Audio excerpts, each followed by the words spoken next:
जय जिनेंद्र दोस्तों, मैं डाइटिशियन दीप्ति जैन समैया। ये शरीर हम लोगों को माँ की कोख से मिला है और आखिर में धरती माँ की कोख में जाना है। अब आप सोचोगे इसमें बताने वाली क्या बात है, ये तो हम सभी को पता है।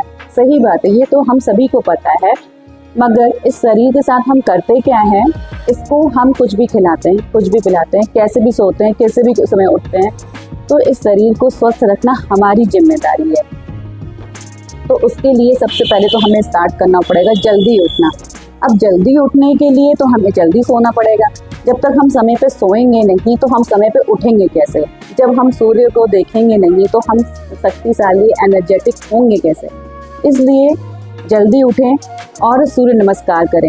एक तो जब उस समय सूरज उगता रहता है, सनराइज हो रहा होता है, तो अपन उसको अपनी खुली आँखों से डायरेक्ट देख सकते हैं, जो हमारी आँखों के लिए बहुत फ़ायदेमंद होता है। और वो हमारी जब स्किन पे उसकी सुबह की धूप पड़ रही होती है, वो हमारी विटामिन डी पहुंचा रही होती है, जो कि आपको दिन में कभी भी नहीं मिलेगा। दिन में तो आपको भाई सनबर्न हो जाएगा। डॉक्टर ही नहीं बोलते हैं, जब न्यूबॉर्न बेबी होता है तो बोलते हैं कि भाई उसको सुबह की धूप दिखाओ, सुबह की धूप दिखाओ, पीलिया नहीं होगा, जॉन्डिस नहीं होगा। तो यही बात है।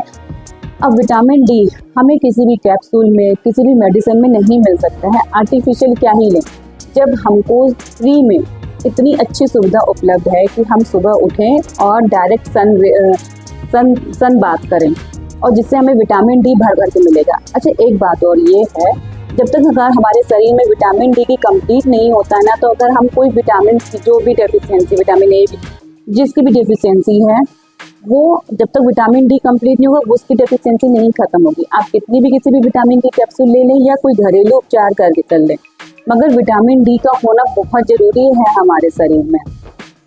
अब ये तो हो गया भाई हमारा सूर्य नमस्कार और सन बाथ लेना। अब इसके बाद हमें करना चाहिए वर्कआउट आप करें या फिर वॉक करें। जिनसे वर्कआउट बनता है तो वर्कआउट करें, और जिनसे नहीं बनता है तो वॉक करें, और जिनसे बिल्कुल भी कुछ नहीं बनता है तो 5 मिनट से स्टार्ट करें। आप हफ्ते, 2 हफ्ते 5 मिनट तक चलें, फिर 5 मिनट से 10 मिनट, 15, 20, 25, 30 ऐसे करते करते बढ़ाते जाइए। हमें दिन में कम से कम 45 मिनट तक का वर्कआउट या वॉक करना चाहिए। जैसे आप खुद देखोगे, जब आप ये सब चालू कर दोगे तो आप खुद देखोगे कि आपकी बीमारियां धीरे धीरे दूर होती जा रही हैं, आप दिन प्रतिदिन स्वस्थ होते जा रहे हो। सबको पता है, पर करते कितने लोग हैं? आप हमें कमेंट में जरूर बताइएगा कि किसने किसने ये सब चीज़ें स्टार्ट कर दी हैं। अच्छा, अभी आगे मेरी वीडियो कंटिन्यू और है। अब तो ये हो गया अपना वर्कआउट, मगर अब जैसे लोग कहेंगे बीमारी आई मुझे कैसे? सही बात है, बीमारी कहाँ से आई? सबसे बड़ा रीज़न है बीमारी का टेंशन। अब टेंशन का तो कोई रास्ता या कोई मुहूर्त तो है नहीं, वो तो दिन में कभी भी किसी भी समय आ सकता है। उसके लिए उसको भाई किसी भी पंडित के पास तो जाना नहीं पड़ता मुहूर्त निकलवाने के लिए। तो मतलब हमें टेंशन तो होता है, चाहे वो घर से हो, समाज से हो, बिजनेस से हो, मतलब हजारों रास्ते हैं टेंशन के लिए। तो हमें टेंशन को किसी से शेयर ऐसे नहीं करना चाहिए। हर बार अपना रोना रो रहे हैं, किसी के पास भी गए तो अपने बिजनेस का रोना, अपने घर का रोना, तो ये रोना ना कोई उपचार नहीं है। इससे क्या होता है, अपनी तबीयत ही खराब होती जाती है, अपन बीमार ही पड़ते चले जाते हैं। और बीमारी इस हद तक जल्दी जाती है कि आप उसका इमेजिन भी नहीं कर सकते कि एक सिर्फ छोटे से टेंशन ने आपके शरीर को पूरा का पूरा अंदर से खाली कर दिया। टेंशन से किसी के घुटने का दर्द, कमर दर्द, blockage, brain haemorrhage, even cancer जैसे सब बड़ी से बड़ी बीमारियां हो सकती हैं। और आपको भी ये सब टेंशन से हो गया? जी हाँ, ये सब टेंशन से हो गया। क्या होता है, अगर टेंशन हो रहा है, ठीक है, कोई बात नहीं, हमें टेंशन को किसी से रोना नहीं होना है, हमें इसका सॉल्यूशन सोचना है। और अगर आपका कोई अच्छा फ्रेंड हो या कोई बहुत अच्छा, जिससे आपको लगता है कि बात करने से लगता है कि हाँ भाई मेरा टेंशन हल्का हो गया, या कोई आपको वो जो सॉल्यूशन दे सके, उस इंसान से बात करिए। और अगर आपके पास में कोई भी नहीं है तो खुद से उसका सॉल्यूशन सोचें। और सबसे अच्छा, हम सच बताएं, सबसे अच्छी बात है कि आप जब सुबह सो के उठें तो सूरज से बोल दीजिए, इस ब्रह्मांड से बोल दीजिए कि मुझे ये टेंशन हो रही है, इसका सॉल्व करो। और देखिएगा सब प्रॉब्लम का सॉल्यूशन होता जाएगा, सब प्रॉब्लम सॉल्व हो जाएगी और आप दिन प्रतिदिन स्वस्थ रहेंगे। अब ये तो होगी टेंशन वाली बात। अब इसके बाद हमें स्वस्थ रहने के लिए फास्टिंग भी बहुत जरूरी है। अब फास्टिंग को तो लोगों ने धर्म से जोड़ के अंधविश्वास बना दिया कि तीज रखना चाहिए, करवा चौथ रखना चाहिए, उससे हमारे पति की आयु बढ़ेगी, बच्चों के लिए, पति के लिए, ना जाने कितने सारे व्रत होते हैं। पर अच्छा, आपने कभी नोटिस किया है जो करवा चौथ भी रख रही हैं, तीज रख रहे हैं, जो बच्चों के लिए भी व्रत रख रही हैं, जी कौन जाता रहा?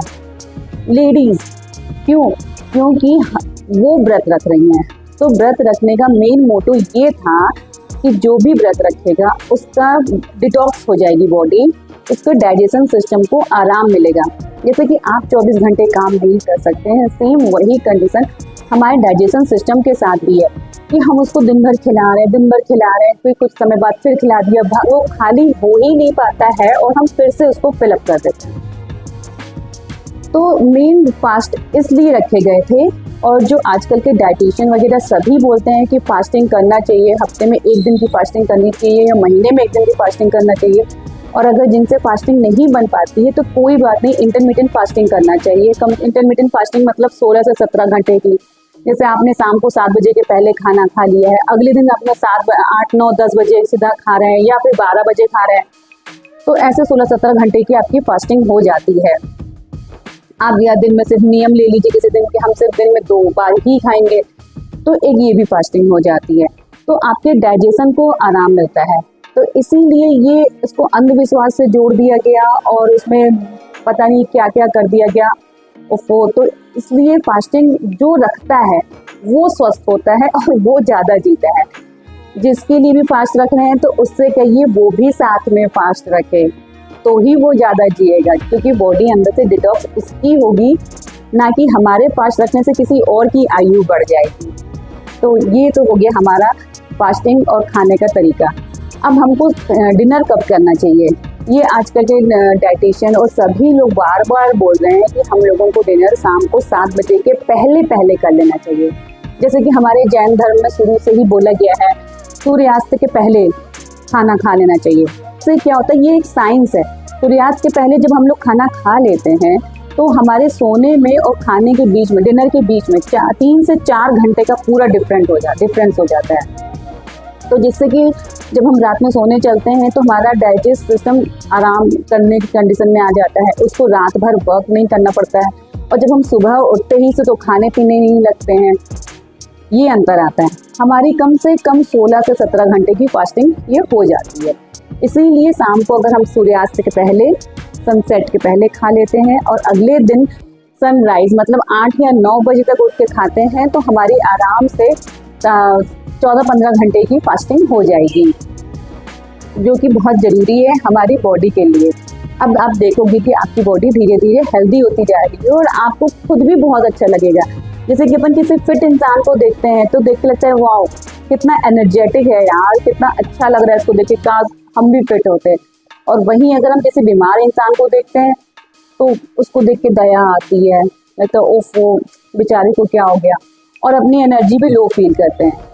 तो जब हम किसी बीमार इंसान को देख के ही एनर्जी लो फील करते हैं और जब हम खुद बीमार होते तो उस समय अपनी एनर्जी कितनी ज़्यादा लो होती है, और सामने वाला को भी देख के अपनी एनर्जी लो क्यों करवाएं, हम ही खुद फिट क्यों ना हुए।